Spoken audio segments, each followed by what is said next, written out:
You're kind of alone on this. I've always loved wild weather. When I was little, I used to like watching the wind out the window, pushing things around the yard. It seemed like magic for things to just swirl around by themselves. And my papa loved weather too. We put up our own weather station and we'd go out every morning to check it. He got me lots of weather books too, so I could read about what makes the wind and stuff. Yeah, he says. So, what causes wind then? Air moving in and out of different pressures, but all the while the earth rotates underneath, so the wind gets pushed around. I used to wonder if the wind would get annoyed by that. Yeah, the wind gets mad.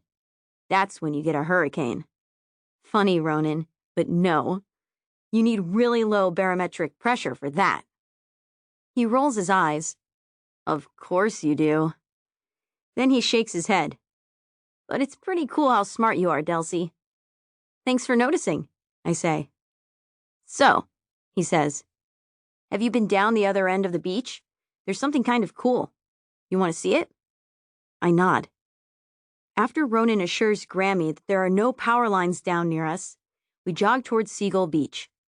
As we run through puddles, water splashes all around us like it's raining up from the ground.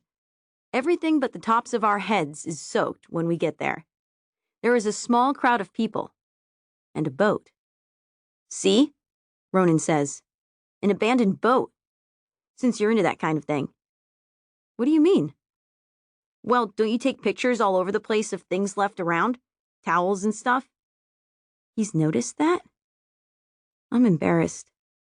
That is, until I recognize the boat. It's the only multicolored fishing boat that's ever pulled up to Chatham Pier. Oh no, I yell. That's Henry's boat. What? Ronan looks at the boat again, and he looks worried. Henry!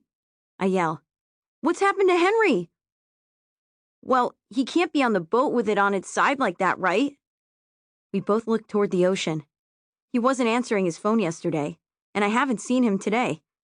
I start to run, not toward the boat, but toward Henry's house, and Ronan is right on my heels. I jump up onto Henry's porch and bang on the door several times, wait, and bang some more. Finally, I yell, Henry! Are you home? Henry! No answer. I lean my forehead against the door. We should call the police, Ronan says, or the Coast Guard. They would have done that on the beach already. But I have a place we can check. Where? Ronan asks, but I am already running. Saucepan Lynn's, I say.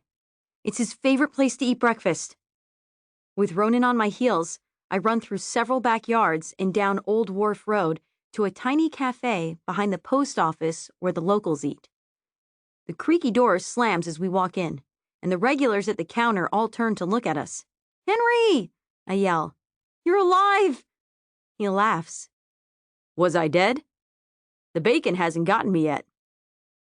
I couldn't find you, and I know Esme and Ruby aren't home. Well, Ruby and her mom are away for a couple of days, and I didn't realize I'd been hiding anywhere. He smiles as he takes another bite of scrambled eggs. I want to hug him, but I guess I need to stop hugging people and telling them I'm glad they're not dead. Sit down with me and have some breakfast. Henry, I say, we can't now. The Reel of Fortune has been beached. What? It's down on Seagull Beach. He is wide-eyed and stops chewing to ask, You sure? Henry, I say, it was Papa Joseph's boat. I know what it looks like. Henry stands and fumbles with his wallet and throws some money on the counter. Let's go, he says, stepping over a dog and heading for the door. Henry's truck slides on the sand as he pulls into the parking space and slams on the brakes. He's out and running before we are. When he sees the boat, he stands with both hands on top of his head. Captain Ahab, he yells. Here, Captain Ahab. Come here, boy. Ronan leans closer. You didn't tell me he was nuts, he says. I knock Ronan with my shoulder and point at Henry, who's scooping up a cat with 3 white legs and 1 black one. Captain Ahab must be the only cat in the world who loves the water. He's one of the reasons I've spent hours trying to talk Grammy into getting me a kitten.